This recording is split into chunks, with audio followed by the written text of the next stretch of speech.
Baik, Assalamualaikum warahmatullahi wabarakatuh.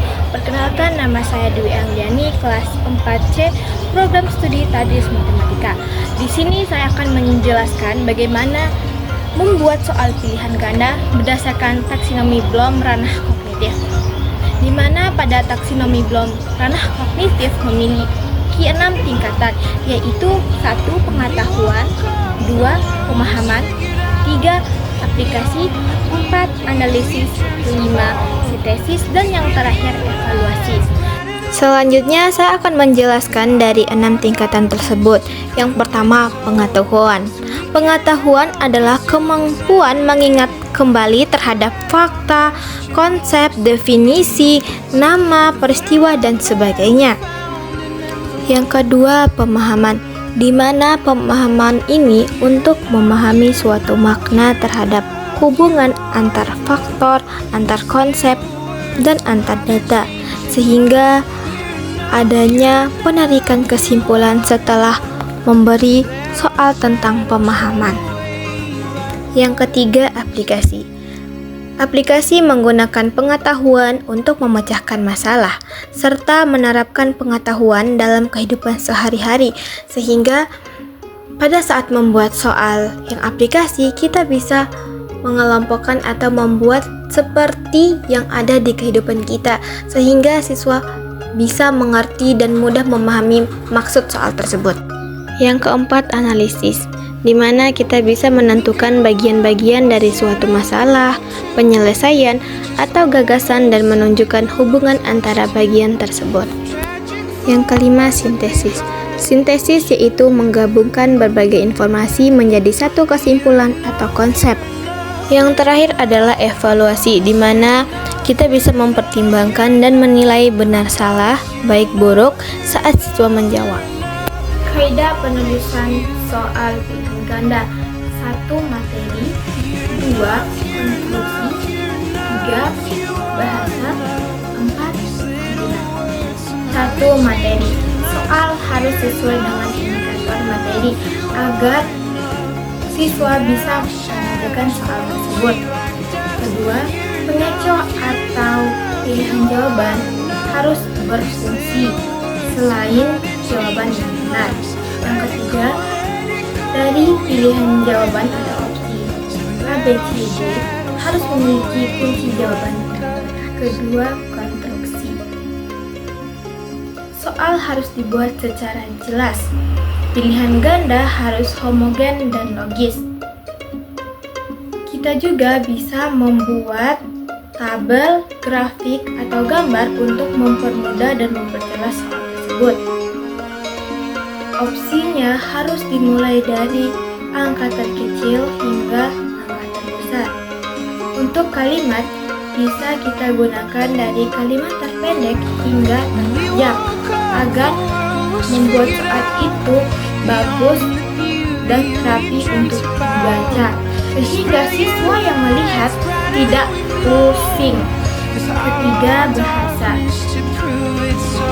Pada saat membuat soal harus menggunakan bahasa Indonesia yang baku.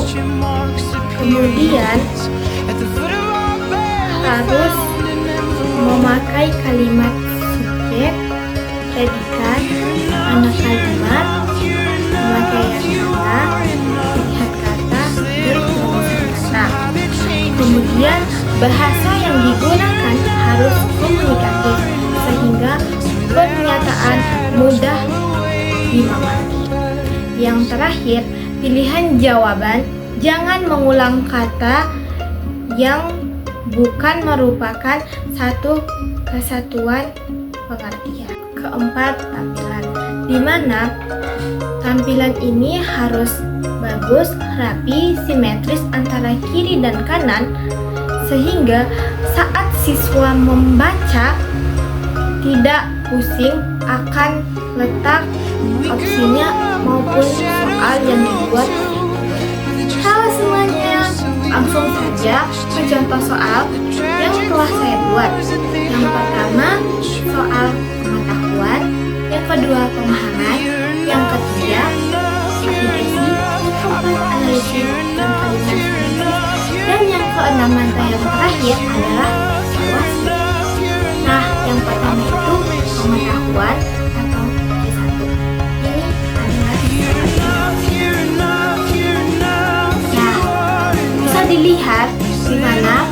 bunyi soal tersebut yaitu diketahui bahwa bilangan berpangkat ditulis dalam bentuk A pangkat N dengan A sebagai basis dan N sebagai eksponen. Berdasarkan definisi tersebut, bentuk bilangan berpangkat dan perkalian 7 kali 7 kali 7 adalah A 3 pangkat 7, B 7 pangkat 2, C 7 pangkat 3, D 7 kali 3. Nah, di sini saya mengambil pengecohnya itu A 3 pangkat 7.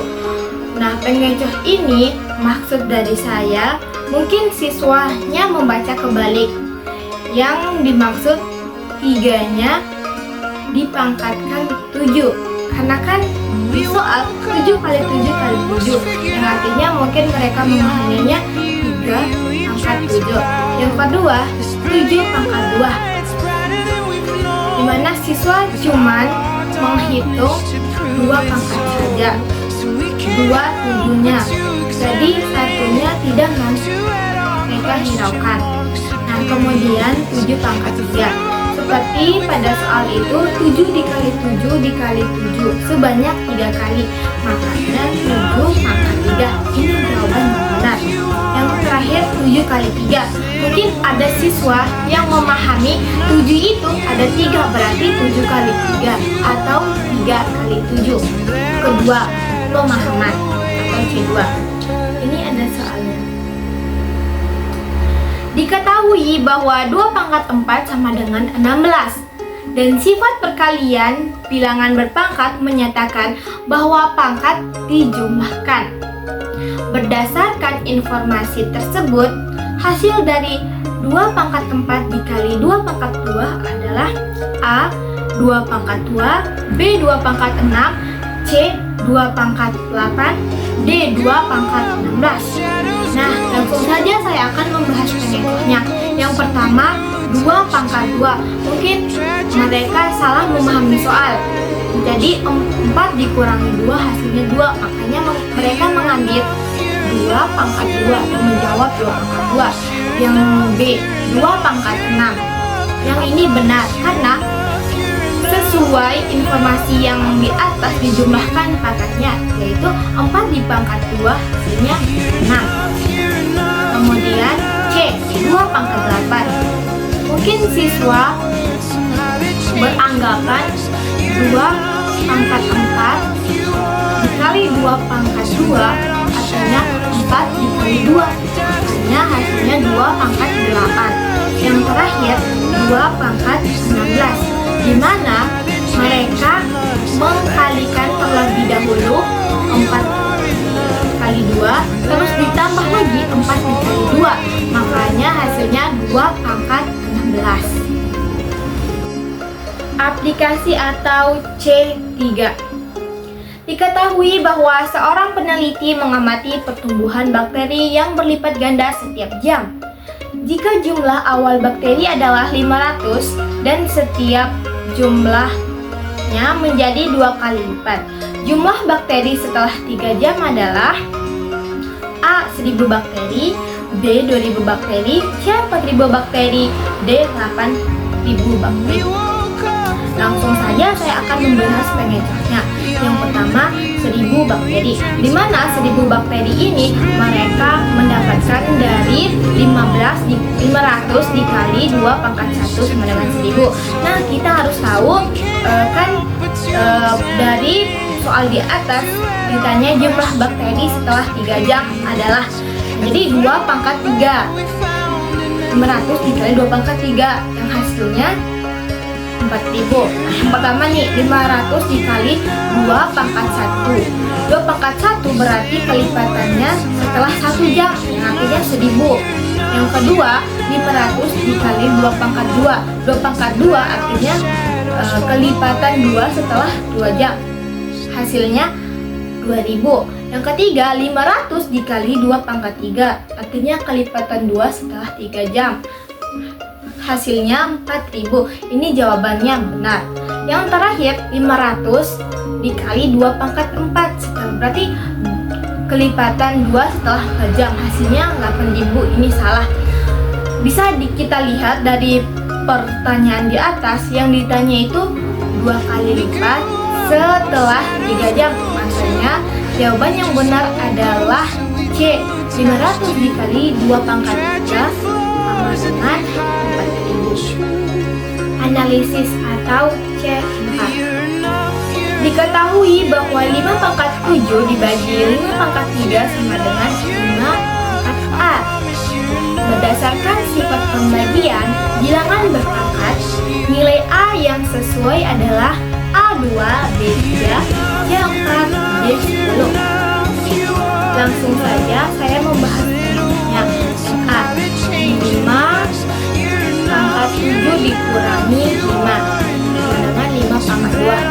Mengapa mereka mengambil 5? Mungkin saja mereka mengambil dari hasil 5 pangkat A itu. Makanya 5 pangkat 7 dikurangi 5 sama dengan 5 pangkat 2. Ini salah. Yang B yaitu 5 pangkat 7 dikurangi dengan pangkat 3 dikurangi dengan A. Nah, mungkin mereka menganggap A itu 1. Makanya 5 pangkat 7 dikurangi 3 dikurangi 1 hasilnya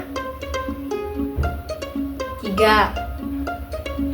Kemudian 5 pangkat 7 dikurangi dengan 3, yaitu 5 pangkat 4. Ini adalah jawaban yang benar, karena pembagian itu setiap pangkatnya dikurangkan. Yang terakhir, 5 pangkat 7 ditambah 3 sama dengan 5 pangkat 10. Ini salah, karena yang digunakan itu perkalian sintesis atau C5. Diketahui dalam kurung 3 pangkat 2 dikali 5 pangkat 4 tutup kurung dipangkatkan dengan 2 dibagi 3 pangkat 3 dikali 5 pangkat 5. Bentuk sederhananya adalah A 3 dikali 5 pangkat 3, B 3 kali 5 pangkat 3, C 3 pangkat 1 dikali 5 pangkat 3, D 3 pangkat 1 dikali 5 pangkat 3. Langsung saja hasilnya. 3 pangkat 2 dikali 2 hasilnya 3 pangkat 4 dikali 5 pangkat 4 dikali 2 hasilnya 5 pangkat 8.